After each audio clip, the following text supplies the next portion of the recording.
Hey everyone, welcome to Miss Terry's Soaps and Such.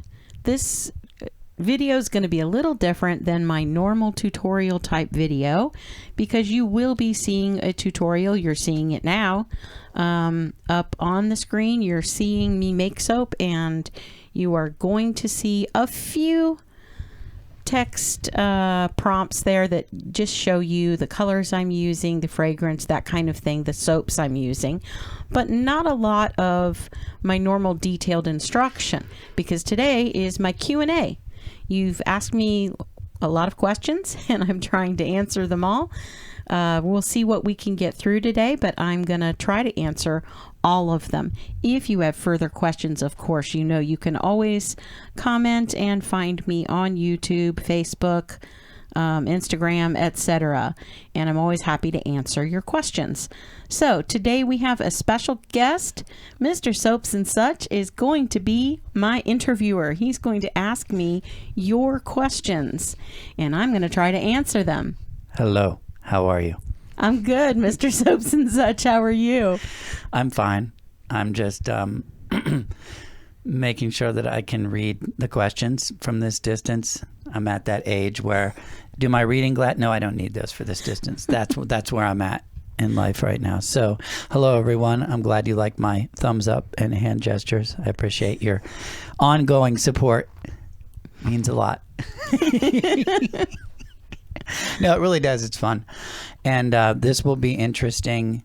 And it's a neat celebration because we are at our year anniversary for doing these videos. And I can tell you, as the observer, kind of along with you behind the camera, watching her make these soaps and then helping her do the voiceovers, that we're staring at a year ago, looking at these numbers and things that you have to get, these metrics that are there, 1,000 subscribers, 4,000 watch hours, and you think, no way, this is a setup. And then we literally doubled both of those goals. More than 2,000 subscribers and more than 4,000 watch hours? Not more than 4,000 watch hours. We're at 6,000 now, but we wouldn't think. Well, I thought 4,000 was going to be tough. We're over 100,000 views. There we go. They don't count that as a metric for getting to your pay levels at YouTube, your AdSense, and being, you're not charged, obviously, because we're not doing YouTube Premium. Well, if you are, then you don't have to watch commercials, etc. But you did contribute to this. You did contribute to me reaching a level where I can now get paid for what I'm doing. Yeah, it's a very little bit right now, but it is growing and has potential to grow further. And I thank you so much for that, because this is almost a full-time job. It's a lot of work. It's fun and I love it, trust me. But yeah, it's work. And so I would like to try to keep things, for the most part, I want to keep the basic tutorials free for you. I may have some membership options coming up very soon for some side things, some just things of interest, maybe some special type of videos that aren't necessary for learning the basic skills of soap making, of melt and pour soap making. So let's get to your questions. Well, I was going to say we're ridiculous, by the way. Okay, so. You do meander a little bit. A little? She's always like, was I babbling too long? No, you weren't, honey. I promise. Just kidding. No, I wanted to say that word, I don't even remember what the word was doing a lot of heavy lifting, almost a full-time job. It's like, yeah, every time I come in the living room, she's doing something with the videos and something with the soaping. So she spends a lot more time than some people do in their full-time jobs. So, but this is just something that's really exciting to create a community of people who have an interest in something that Terry is really passionate about, soap art. And so this is a really great opportunity for us to kind of keep doing this. And now that we've unlocked that door to where if you do have a sincere desire, like, wow, I really like what they're doing, there's a number of ways that you can show us that you weren't available before. And that's what we're really excited about. So beyond that, we're just really super grateful for your constant support and your just being here, showing up for the videos, liking, subscribing, all the little things that you see every YouTuber do. And the reason they do is because that's what triggers the algorithm noticing, hey, this stuff is popular. We should amplify it so more people see it. That's exactly what it is. Mm-hmm. And so we really appreciate you participating in that process. And so without further ado, I'm going to start reading some of your questions, and Terry's going to answer.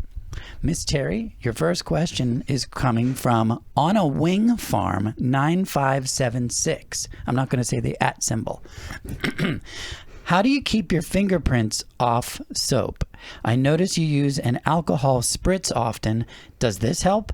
Or are gloves a better choice? Cringe, I hate latex gloves. Thanks in advance. Okay, that is a great question. Yes, alcohol does help with fingerprints, among other things like preventing glycerin dew. We use it when the soap is still liquid for popping bubbles. It's a great sanitizer. We use it for layering and many other things, and maybe I'll do an entire separate video on that someday. Gloves are really good in general for those who can wear them. I have some sensory issues, and I have a very difficult time wearing them for any length of time. But they also can leave glove prints. While they will protect you if you're a cold process soaper. The gloves are a safety need for cold process and hot process to prevent lye burns. But in our soap, in Melt and Pour soap, the lye is already incorporated into the glycerin base. So we're not risking lye burns by not wearing them.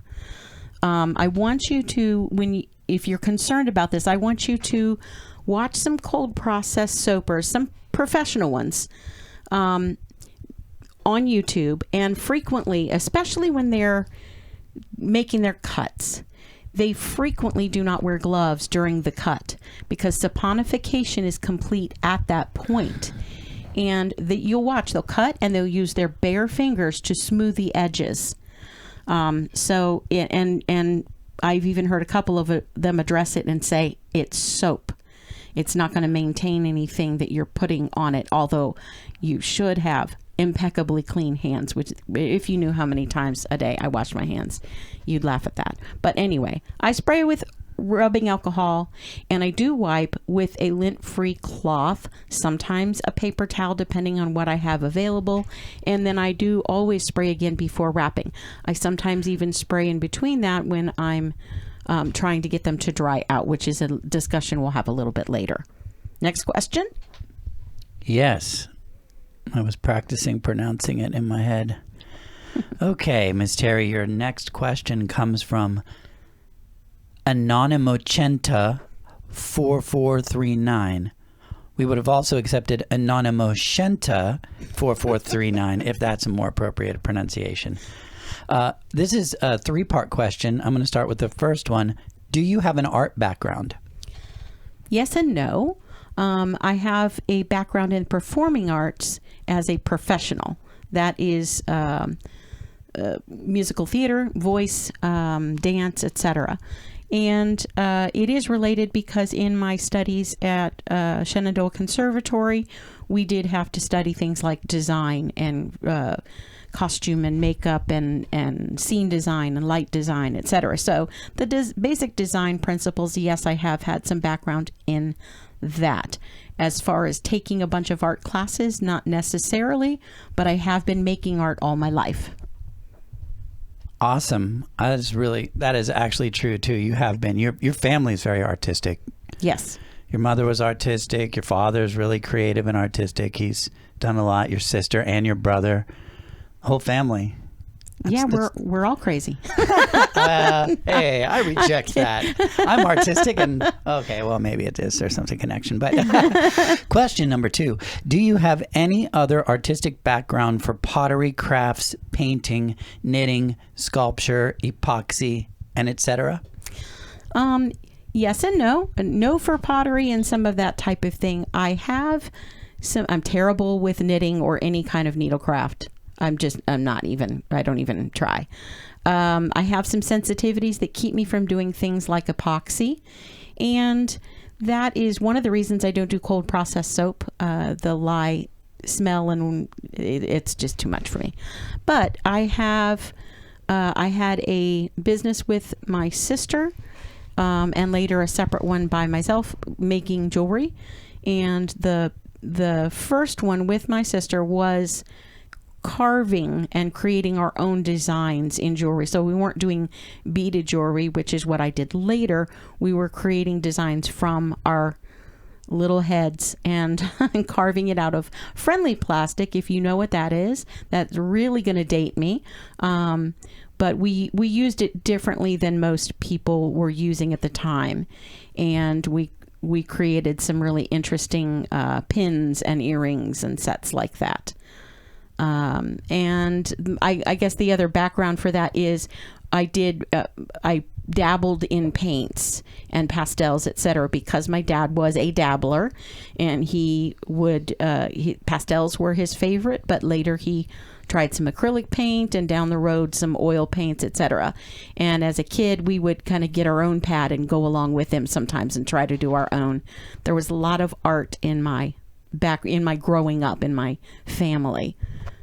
And haven't you always said to me that when you were a little kid, if there was something for drawing or crafts or something like that, you were doing it? Oh, yes. Oh, definitely.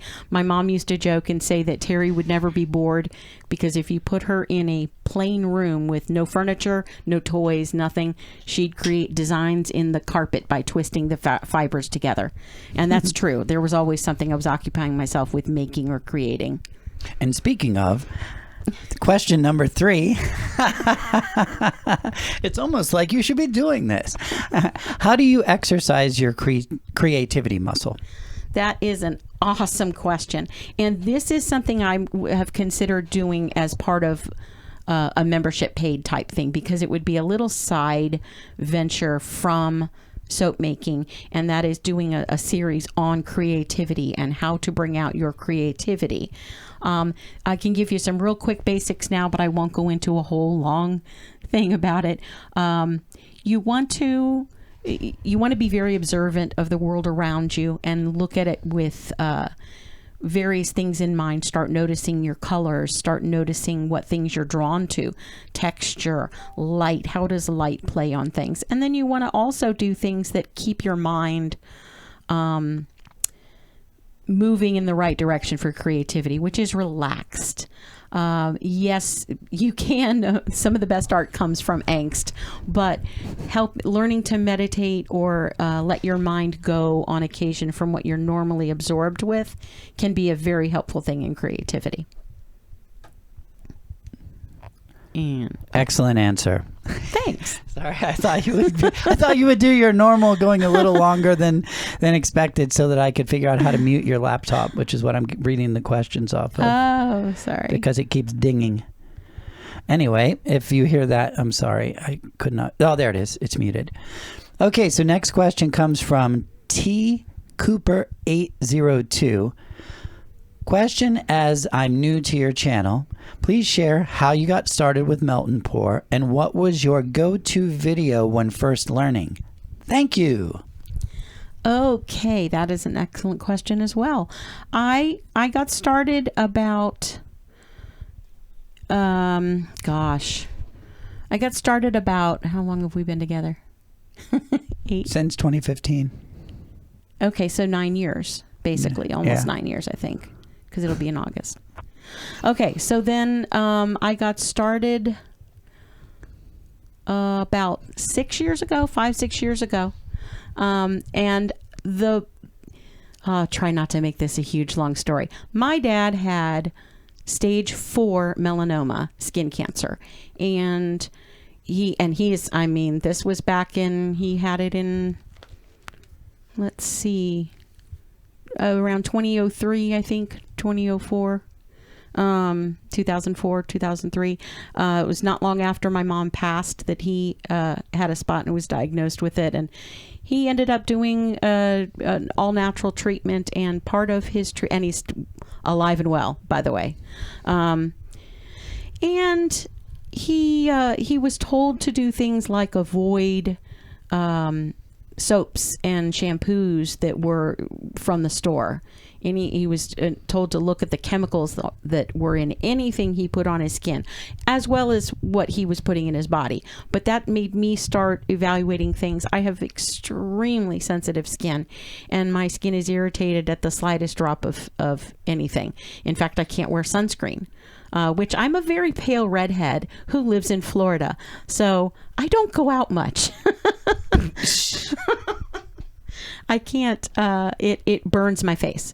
I can wear it on the rest of my body, but I can't wear it on my face. And that's every kind of all natural one you've ever tried. Bothers me. There's not one. I don't believe there's one out there unless there's something really new. So I was exploring products for myself. I was using coconut oil for moisturizer. I was using a variety of things that helped kind of balance my skin out. And I had a friend who used to do both melt and pour and cold process, and something reminded me of that because my soap was irritating me, and I was like, oh, Mari's soaps used to be wonderful. So that's where I started looking into melt and pour, and I went down a rabbit hole, watched thousands of videos probably, and haven't looked back since. And what was your go-to video when first learning, or let's say, if not go-to video, because you did watch a lot of videos, what about go-to soap maker? Do you want to shout out like somebody who really was influential and got you going? Yes, I'm going to shout out a few because there's just so many great ones. But I loved the techniques that I learned from Koala Soaps. She's very artistic and loves to experiment and does some really unique creative things. I loved watching, and still, now that he's back, love watching Dean Wilson. He is the swirl master.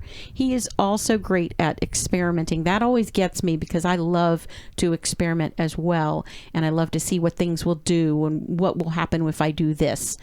And I did watch a lot of the Soap Queen, Brambleberry, and learned a lot from her. I take what I like and I leave what I don't. But yeah, those three were probably my go-tos in learning the basics of melt and pour.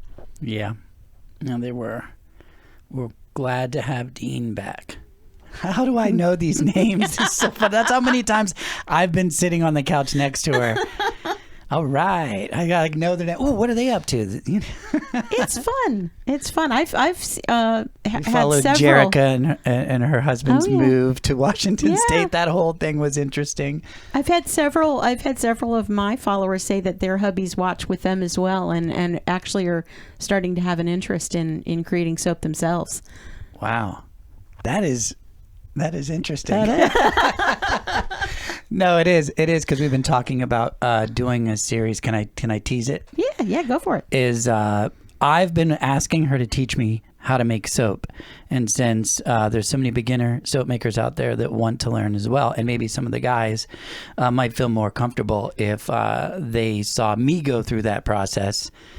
And I don't mean to make it sound like Navy SEAL training.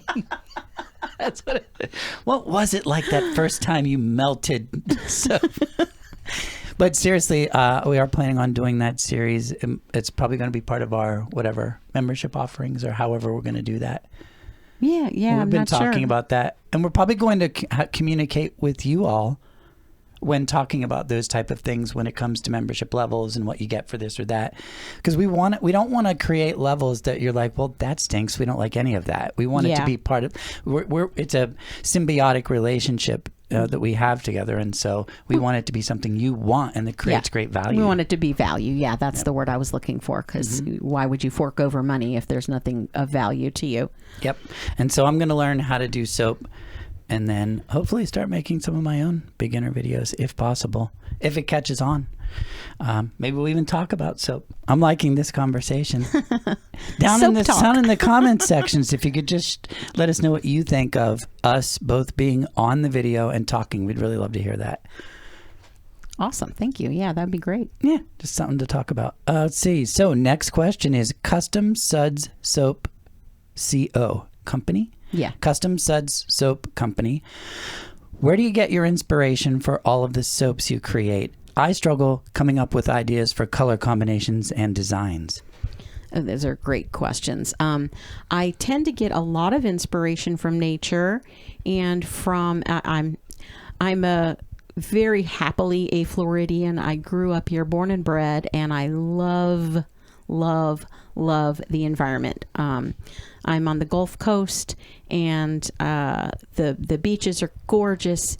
And even though I can't be out in the sunshine for long, I really do love it. I love the sunsets. I love the ocean. I love flamingos. I love everything that's typically Floridian, even all the kitschy stuff. And so that's some of my inspiration. I do a lot of that because I live here. But I also love nature. I love looking at a mountain scene and figuring out, how can I recreate that? How can I recreate the Northern Lights? How can I capture some of these amazing things in our natural world and put them in a soap? And as far as learning to come up with ideas for color combinations and designs, that's very personal, but that's something to start with, is what do you like? And you don't have to think of it in terms of soap, but are you into fashion, or are you into interior design? Are you big at looking at somebody's gorgeous home that they've decorated and in magazines, or on obviously magazines aren't as popular now, but there are a lot of online tours of these beautiful homes. Is that something that appeals to you? When something like that appeals to you, dig into what you're seeing that you like. Look at the color combinations, look at the textures, look at things like that. If you are into nature, look at nature photography and look at the colors that you're drawn to. You can find, there are some programs or apps that will do like color palettes for you. I'm not a fan of those because I see so many of them that I find ugly, honestly, but it's personal, it's subjective. So that's one of the reasons there's room for so many soapers and so many ideas, as long as you're not copying somebody's exact design, and or you can actually give them credit, please. But it's explore outside of that. If you see something you like, make it yours. You may not like the color palette, but you might like the technique or the idea. And that's the time to figure out why you like it.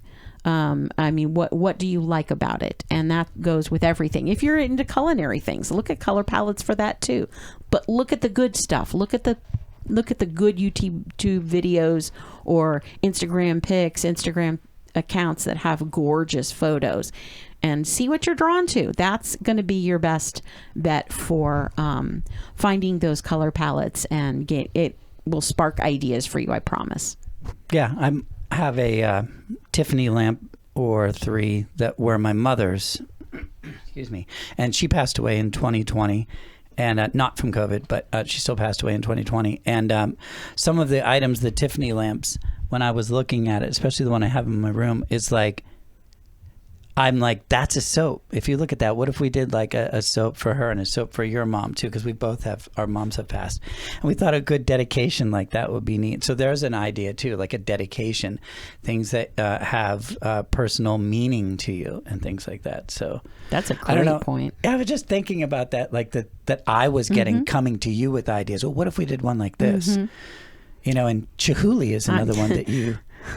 I'm really inspired by glass art. If you've heard me talk about glycerin soap before, and why was I drawn to that rather than cold process, other than the fact that I have sensitivities to the scents and the smells of the lye process.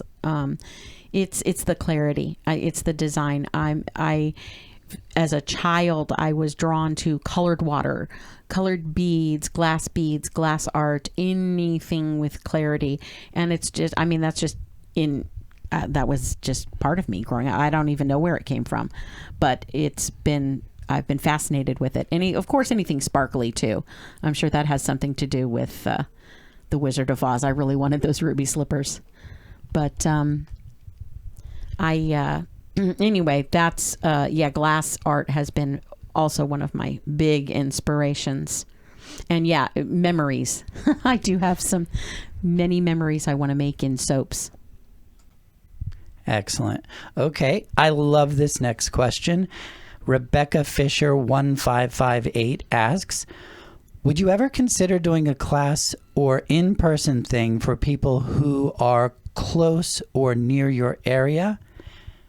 And there's a second part. It says, when are you going to do in-person classes for those who live in or near your area? LOL. So Rebecca has a very good sense of humor. Hi, Rebecca. And Rebecca happens to live close by in my proximity. So that's why she's asking. That's a hard question because right now my home is not set up for that. But if I had a place to do classes, that's when I would consider doing in-person classes. If I had somewhere to set up to do it, I would do that. But in lieu of that, I definitely want to host some online classes. One of the things I'm kind of waiting for as far as pulling the trigger for that goes is I'm waiting for Wholesale Supplies Plus. And I love them. We love you. We love you, Wholesale Supplies Plus. Not sponsored. But I'm waiting for the Crystal Clear to be enough back in stock for me to be able to purchase some of the 2-pound, I guess they call them samples. They're really not samples, but the little, the small boxes, the 2-pound containers of them, because I don't think it's going to be very smart of me to do an online class when you don't have the same things I do. If you're working with another soap at the same time, but with different products, if we're working on the same technique and soap, you have to have the same products I'm using. Or I can't accurately give you a good instruction for it. The melting point, the fluidity, so many aspects of the soaps I use are very specific to my designs. So I feel like when they get that back in stock enough to where I can purchase a few, and you can purchase the kit from me, or that becomes part of the class fee for it. I kind of liked that option. People like having it be, I don't know. Here's another one for the comment section. We like to hear back from you. So this is the kind of feedback that's really helpful to us too. Like as we design how we're going to move forward with this. Okay, so now that we've met these thresholds, how can we have a community and kind of get some money coming in? Because everybody, right now needs it, and we're not different.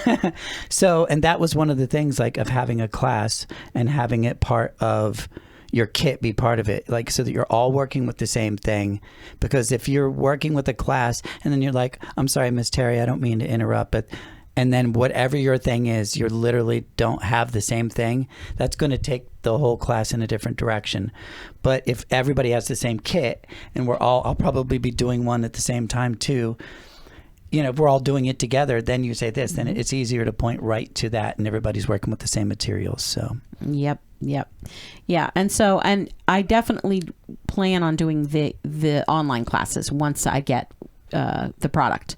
And the other products are easier to figure out. I can offer a couple of different fragrance options, that type of thing, and colorants. I have a million samples that we can use, that type of thing. But when it comes to the soap base, it has to be the same.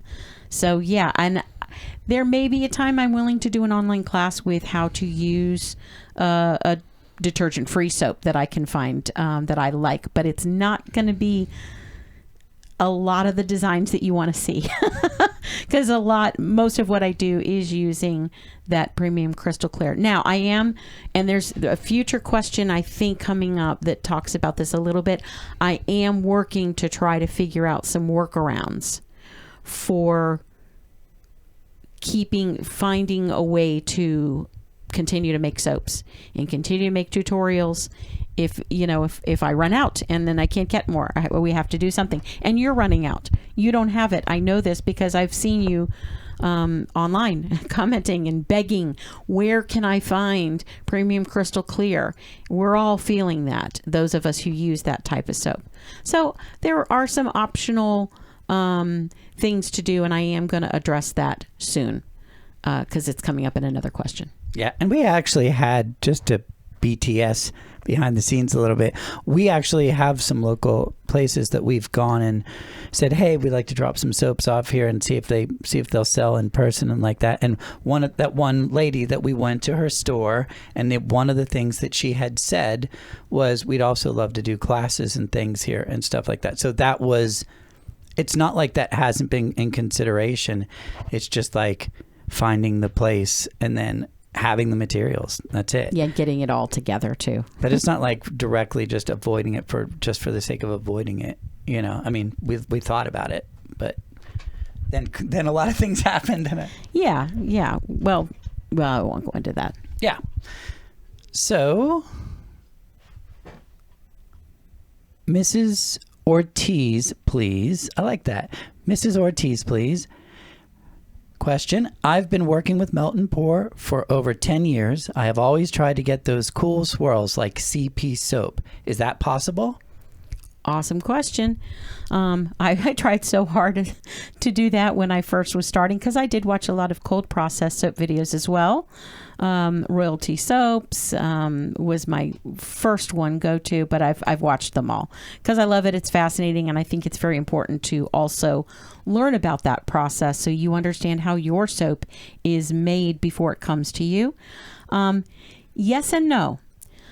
There are some workaround type things, some ways you can kind of fake it, but it's never going to perform exactly the same because it just isn't. The consistency isn't the same, and the setup time, it's going to set up much quicker in some cases. Now, I'm sure if you've watched cold process soap making being done, they have problems with the soap seizing on them, and one of the first things that happens when you see that is their design is compromised.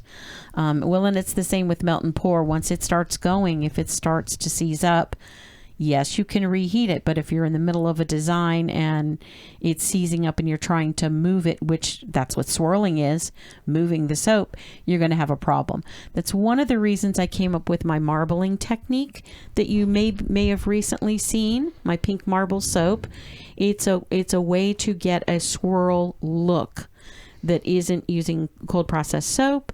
But if you notice, I'm doing that in layers because it doesn't have as much open time as cold process soap usually does. Now, there are some other looks I'm going to try to recreate coming up soon. So I am playing with that, but it isn't always going to be possible to get like some of the Taiwan swirls and that.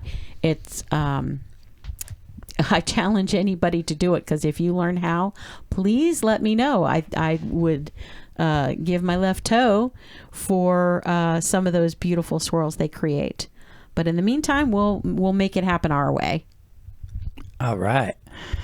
Susan Lalek 9756. Q&A. Please tell me more about the activated charcoal you use. Does it have any grittiness to it? Do you tend to use this for your black coloring, or what factors into you using activated charcoal versus a black mica? Thank you. Great question. The activated charcoal I use is created from the coconut shells. That's a fairly common one when you go searching out activated charcoal. It does not... It's a very fine grittiness. It's not something you're going to notice. It is very, very fine.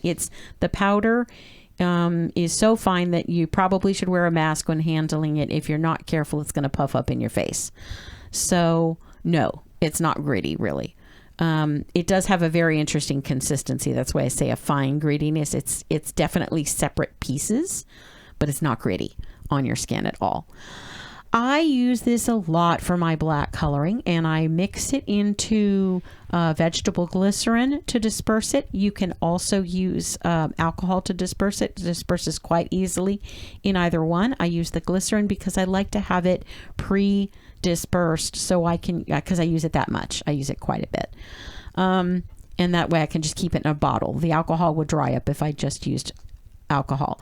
Alcohol can get you a really, really deep black with it, because you can put more of the activated charcoal in with rather than the like 2-to-1 for the glycerin. Goodness, sorry.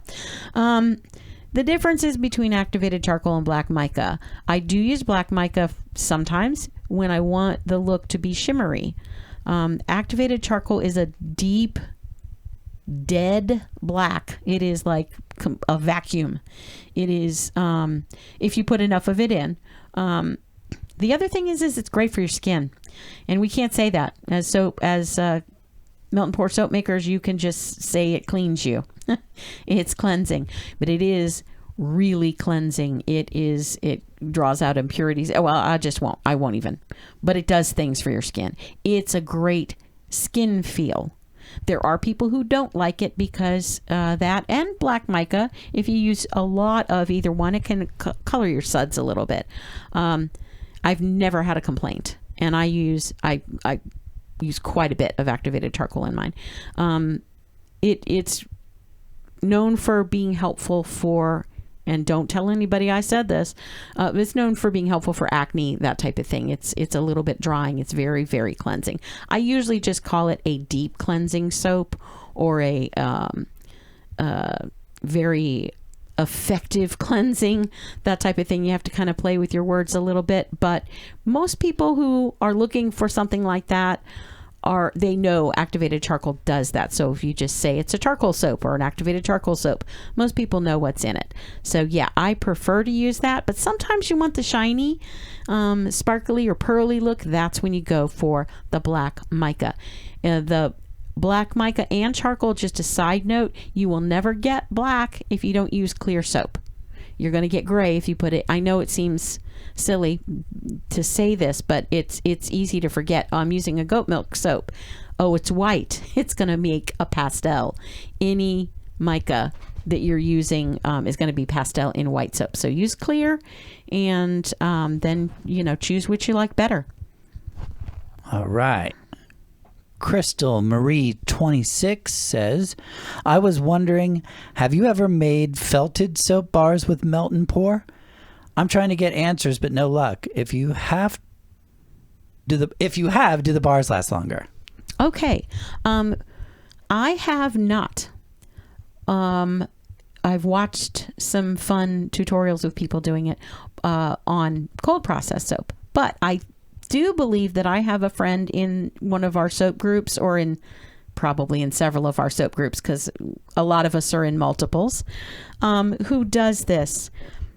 I think it's Debbie Tedrick, but I'm not positive. If you're watching, Debbie, and you are hearing me and you have made felted soap bars, then comment in the comments and let us know.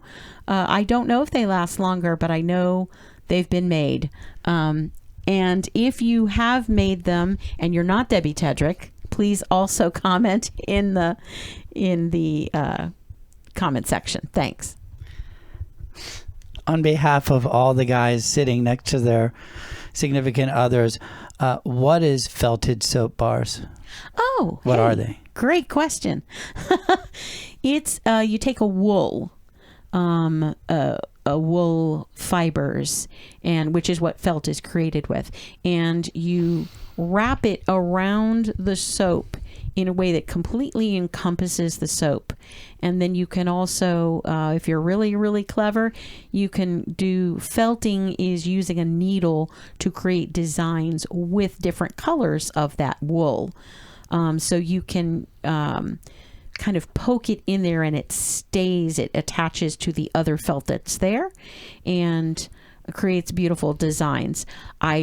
It's supposed to help with lather, and it's kind of its own like washcloth and soap all together. I don't know if the bars last longer though, but I'd love to find out. So if you know, answer in the comments. Thanks for the great question, Mr. Soap and Such. Well, I just wanted them to know that I felt the same way. Oh my gosh. Yes. She's like, you had to add him to the videos, didn't you? Stick around for more of that. It's a secret, commented. Unfortunately, my sense of smell has been messed up since I had an illness 2 years ago. Oh, I'm sorry to hear that. I have only been making soap for 4 months, and it's the only issue I am having. That's such a fantastic question. Now, part of this question is missing, and that is not It's a Secret's fault. I had some of my comments that were disappearing, and they just disappeared. So I only got part of this one. But I remember what she was asking, and that is, how do you decide how much fragrance oil to add? IFRA.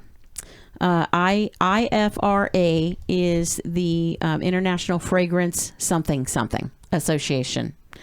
They are who regulates how much fragrance oil you can use. They regulate the quality of the ingredients going into the fragrance oils. They are the people who kind of keep you safe. And so if you are purchasing fragrances that are not recommended or approved by IFRA, and they don't offer the IFRA information, which is they give you a percentage that you can use, then you don't want to purchase those. Now, that being said, it's a little weird when you look at their percentages. Sometimes it'll say 100%. It doesn't mean that. It just means if that 100% of that oil happens to get on your skin, it's not going to cause you damage. It doesn't mean put 100% of a fragrance oil in a soap, because then it's no longer soap, it's just fragrance oil. You are limited by the amount of additives you're allowed to add in your soap, and that varies. Not enough people realize this, because we just walk around throwing out numbers. You can only use a teaspoon, you can only use this. It varies by soap and by brand, the amount of additives that you're allowed to add. I think Stevenson's is like 2 to 3%. Crafter's Choice, I believe, is 5 to 6%. Now, that being said, they have a little caveat that they add about using a higher amounts of oil, that you're very likely to compromise the lather. But with fragrance oil, it's a safety issue, so you definitely want to check the IFRA ratings or the IFRA recommendations, because if they say 1% and you use 5, you could be harming someone's skin. So you want to look up the fragrance oil, and you have to look up each one. It's kind of frustrating. I have a video that says fragrance oil right on it. It's in my beginner playlist. It is the one I made using the crushed velvet technique that has a magenta picture of a velvet soap that's magenta and purple. But I make that soap, but I'm talking about fragrance oil, kind of like this. You see me making the swirl soap, but we're talking about everything else, all of your questions. So that said, use those. Check out that video, because it shows you where to find these percentages. And other than that, as far as what you're smelling, read the notes. That most companies have a description, and ask your friends. It's very subjective, so ask people who know you very well and know what you used to like. And yeah, check out my fragrance oil video, because it goes way more in depth. I don't understand this. On a journey at On a Wing Farm. Did I pronounce that right? Mm-hmm. Is there a trick to keeping the soap in liquid state while building layers? Thanks so much in advance. Yeah, using a soap that has a lower melting point, it's going to stay liquid longer. It also does help to either cover it, like with saran wrap, while you're building layers. You can reheat it, don't forget, but always go in very small increments once the soap has been melted. You don't want to put it in for 30 seconds again, just 10 seconds, 5 seconds, just little tiny bits. The other recommendation, if you're not going to put saran wrap over it, it sounds silly, but just put it in your microwave. and close the door. It keeps the heat in, but obviously don't turn it on, or don't leave your spatula in it and then forget that you have your spatula in it and then turn it on. Ask me how I know. Okay. I hope that answers that. Excellent. Let's see, Toria Robinson 819 asks, what's the point in mixing the mica with the RA? I've managed to get the mica mixed well in just the soap and scent. Okay, great question, and I have a lot of answers. And I answered this one online, but I'm going to read what I wrote. Real quick, just if you don't know, RA is rubbing alcohol. We use that as an acronym quite a bit. Okay, so this is like a 9-parter, but I'll be quick. Not all micas perform the same. If they contain pigments or oxides, you may end up with spots if it's not extremely well mixed in, which it's not going to mix directly in the soap very well, like your neons. They're not going to mix in very well without something else. Also, not all soaps perform the same. So, depending on your soap base and the brand you use and the temperature at which you're soaping, it might be easier for you to incorporate it, but not for someone else. And the temperature that you're soaping a lot of times depends on what design you're making. So it may work for some and not for others.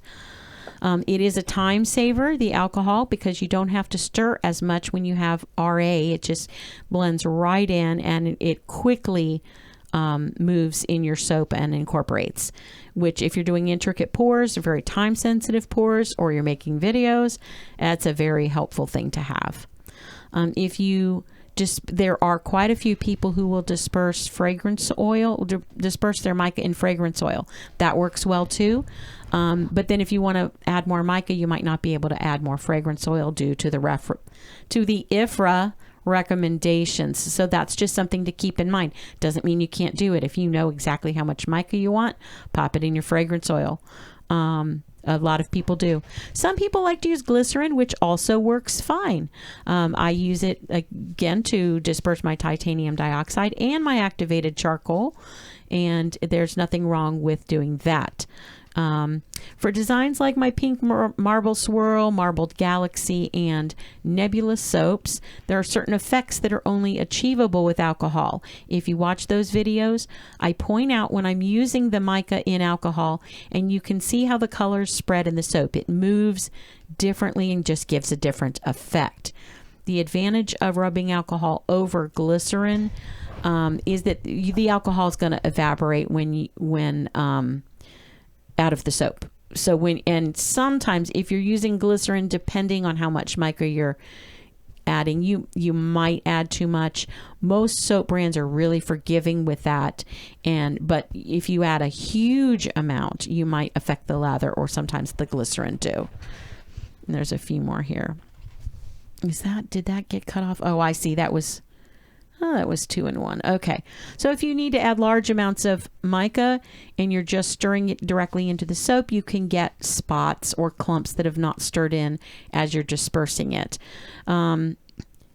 If you don't disperse the mica at all, working with small amounts works very easily for me.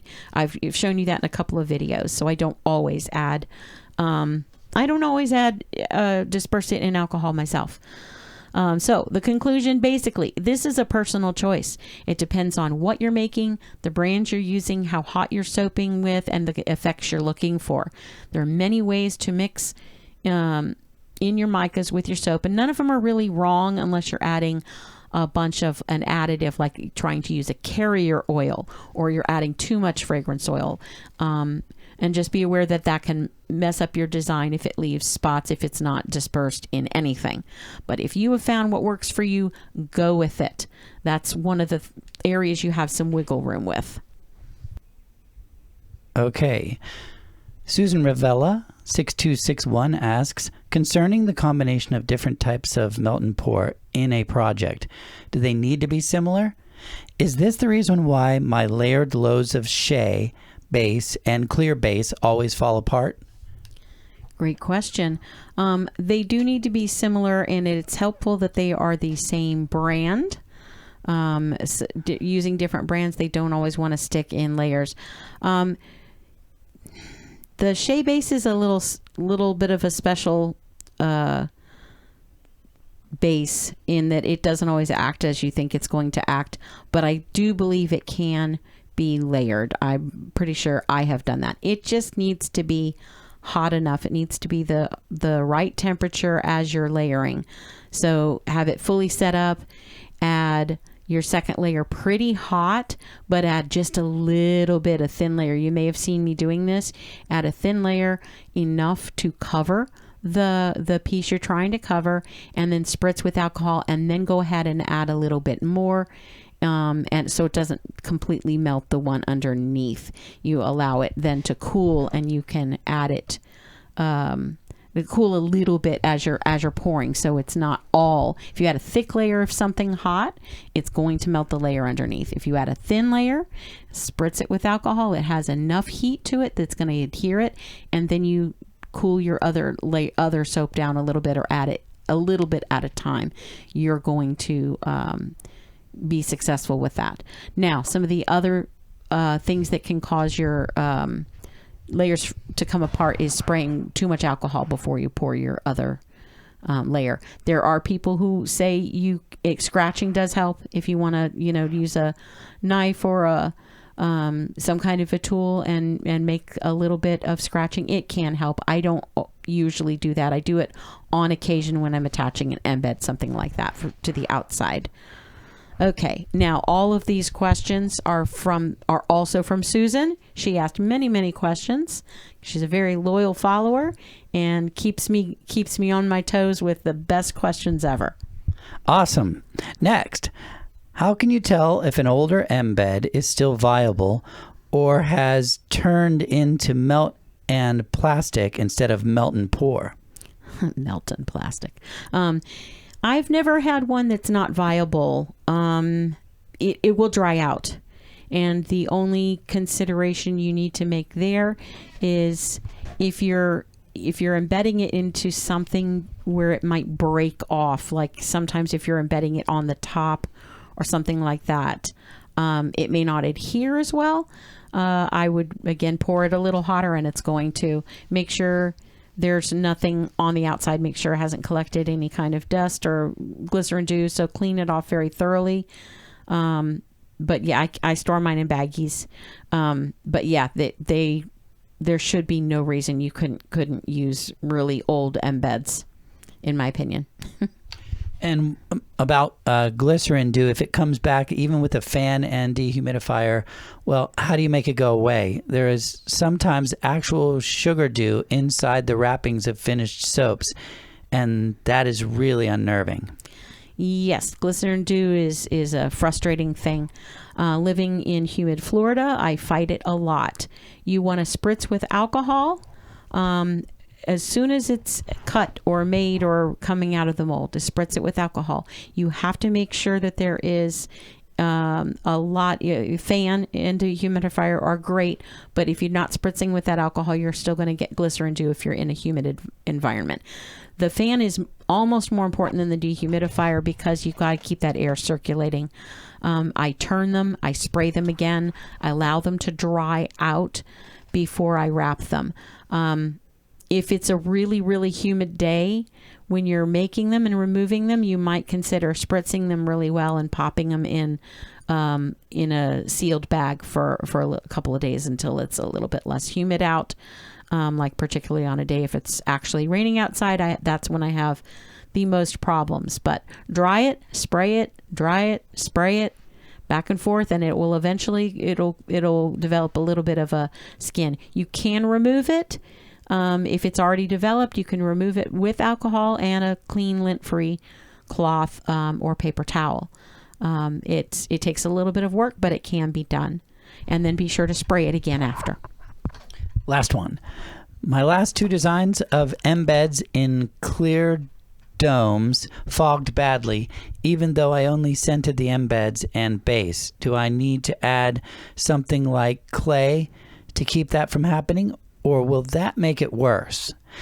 I am mainly using the WSP products for these projects, and I am confused by the results. Cloudiness usually comes from a couple of things. Too much fragrance oil not being stirred in well enough, and overheating. Those are the three things that I find adds to cloudiness. Okay. Let's see. There are more questions. What do you know? Is there anything we can add to any opaque melt and pour base to strengthen it, like beeswax or stearic acid?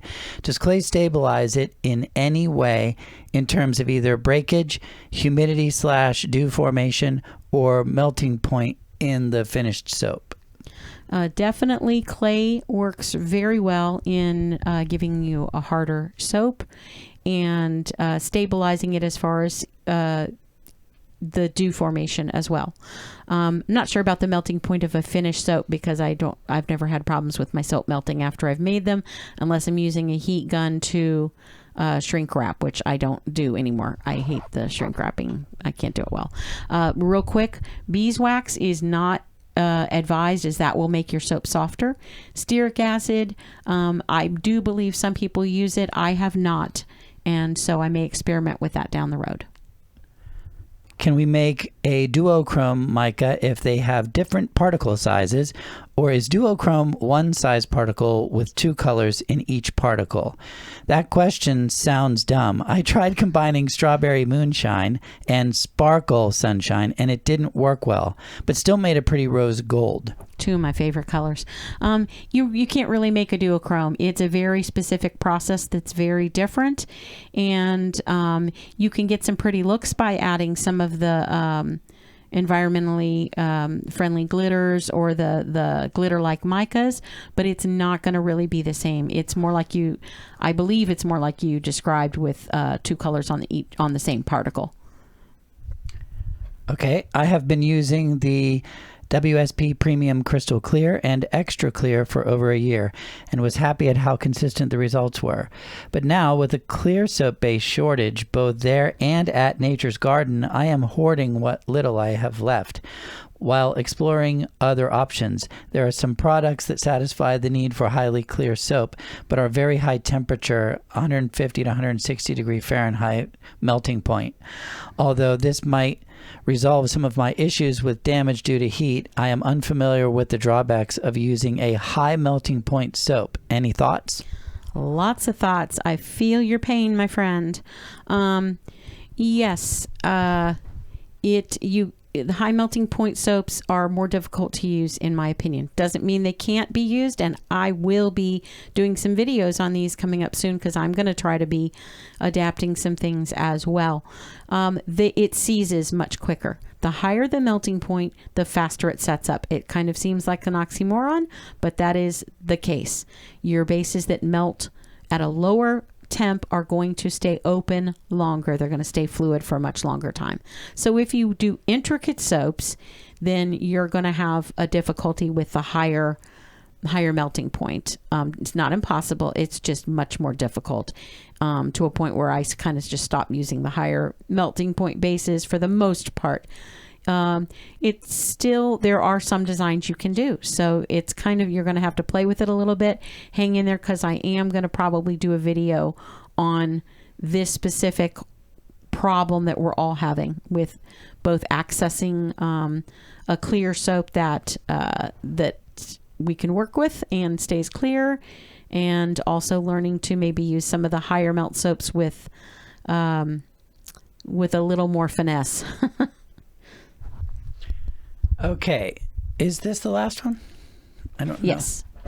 Because it says written instructions down there. Okay. Yeah, that's just a comment I wanted. Just giving you all the behind the scenes stuff that you'll get with our membership program. Lucky you. I can do the announcer voice when necessary. How do you keep the clarity on the top surface? I sent some to family over the holidays, and they arrived hazy. I was really sad. They also broke, and I don't know if it was my pour or the temperature and the percussion of the shipping. Kind of embarrassing, you know. If you can include some tips in your Q&A, I would be really grateful. They were CC Premium Crystal Clear premium crystal clear base, wrapped tightly in plastic wrap, then shrink wrapped, then literally entombed in bubble wrap. Laugh out loud. Okay, so I'm not sure why they were hazy. I would guess temperature. Again, either the base was overheated, or I've never had anybody complain in shipping to a colder climate that they've become hazy. I do ship to my sister in Iowa frequently, but that's the only thing I can think of, because is a colder climate might, but I don't know. Heating it too much in the pouring process can do that. The temperature can definitely cause them to break. If you mean at layers, at a point where it's adhering together in the first place. I don't know about breaking if it's not. I've never heard of that. But the percussion of the shipping can definitely knock things apart, but it's not going to do it if they're adhered well. Pour hot on your layers. And the other suggestion I'm going to say is don't remove them from the mold as quickly as they are set up. Leave them be. And then once you remove them from the mold, if you can allow them to remain stable, just leave them be, let them dry, do the whole spritzing and all that for the rubbing alcohol, but don't mess with them. Don't cut anything. Let it adhere really well before you wrap and ship. Was that it? Yeah. Oh, and the shipping, wrapping and bubble wrap and all that, the sound wrapped really well. Make sure that when you're packing your box that there's no wiggle room. I always shake my boxes before I seal it up. And if you hear anything rattling at all, any movement, you've got to stick more stuff in there. Whatever that stuff is you use to ship, you've got to have more. It can't be making noise, because then you're going to have some problems, because they're heavy, and then when they move around, then you're going to have issues with either them getting smushed or getting broken or something. So that's my last question. I have a real quick comment, because I did have some people outside of the Q&A. I think it might have been the same person a few times, but asking about written instructions. That is not something I am able to do with each video, but is something I will consider if you're interested, as being a part of the membership program, being one of the perks and one of the levels. Yeah, it's a little extra work to do it that way. It's a lot of extra work. We'll go through a lot of detail in the videos, but you know, everybody learns differently. We definitely understand the request. Yeah. I learn differently than a lot of people. I need to be shown things, so totally get that. So any final thoughts, Miss Terry? Well, thank you. If you are still here listening to us ramble on. It's an hour and 2 minutes. Oh my gosh. Unless we do some editing. Oh, wow. Yeah, thanks. Thanks for everything. Thanks for this year of fun, getting to know you, community work in the soaping community. Thanks for sharing your questions and your problems with me. Thanks for watching. Thanks for liking and sharing and all that good stuff, and subscribing. And you've befriended me. A lot of you have. I feel like the frequent commenters, you're friends in a way, in my opinion. I don't know you personally, but it certainly feels like I know some of you. Yeah. Yeah. And that's what we're really, we've talked about the monetization part, and we're not trying to be, all about that. It's definitely not the only motivation for this, but it is something that we're trying to build up, and we communicate with you about it because we want to provide you with something that's really valuable. And we've been doing that for free for a year, and you've stuck with us, so that indicates to us that there is some value there. And that's what we're really ultimately grateful for, is that you've stuck with us for this journey. Especially, I know how important this is to Terry. This is her creative outlet artistically, other than music. And I'm really proud of her. She does really great work. You haven't even seen the best of it yet. So I'm just happy to be here. And we look forward to making more videos for you and communicating with you and all that jazz. Thanks, Mr. Soaps and Such. Thanks for joining us and for asking me all my questions and being my podcast partner. No problem. Yes, I like this format. And again, in the comment section, if you think this would make for a good, interesting podcast, we'd really love to hear it. Awesome. Well, I hope you enjoyed the video that you watched and the soap that you made. I'm going to go now time it to all of this mess so that it works as a unit. Thanks for stopping in. Have a great day. Bye-bye. Bye.